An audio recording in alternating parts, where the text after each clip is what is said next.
अकोला शहरातील Dabki road police Thane हद्दीत दुचाकी चोरीच्या घटना वाढत असून चोरट्यांना पकडण्यात पोलिसांना अपयश येत असल्याचे चित्र दिसून येत आहे। भीमनगर चौक परिसरातील भिरड पेट्रोल पंपजवळील मुख्य रस्त्यावर घरासमोर उभी असलेली मोटरसायकल अज्ञात चोरट्यांनी 5 फेब्रुवारीच्या मध्यरात्री लंपास केली। या प्रकरणाची बातमी स्थानिक एका चॅनलवर प्रसारित झाल्यानंतर पोलीस ठाण्यातील एका अधिकाऱ्याने मीडियात बातमी का दिली असा सवाल करत तक्रार नोंदविण्यास सुरुवातीला नकार दिल्याचा आरोप आहे।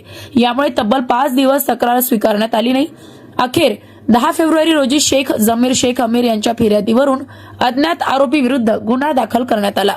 दरम्यान मोटरसायकल चोरी करतानाचे 3 ते 4 अज्ञात चोरटे सीसीटीव्ही कॅमेऱ्यात स्पष्टपणे कैद झाले आहेत। संबंधित सीसीटीव्ही फुटेज पोलिसांकडेही देण्यात आले आहे। मात्र गुन्हा दाखल होऊन महिन्यांपेक्षा अधिक कालावधी लोटला तरी या टोळीला पकडण्यात पोलिसांना यश आलेले नाही। सीसीटीव्ही चोरटे कैद झाले असतानाही त्यांना अटक करण्यात होत असलेला विलंब अनेक प्रश्न निर्माण करत आहे। या काळात चोरी केलेल्या मोटरसायकलची विल्हेवाट लावण्यासाठी चोरट्यांना पुरेसा वेळ मिळाल्याने त्यांचा शोध घेणे पोलिसांसमोर मोठे आव्हान ठरत आहे। पोलिसांच्या अशा दिरंगाईमुळे डाबकी रोड पोलीस ठाणे हद्दीत वाहन चोरीच्या घटनांमध्ये दिवसेंदिवस वाढ होत असल्याची नागरिकांची तक्रार आहे। त्यामुळे या प्रकरणाकडे जिल्हा पोलीस अधीक्षकांनी गांभीर्याने लक्ष देऊन योग्य कारवाई करावी अशी मागणी स्थानिकांकडून होत आहे।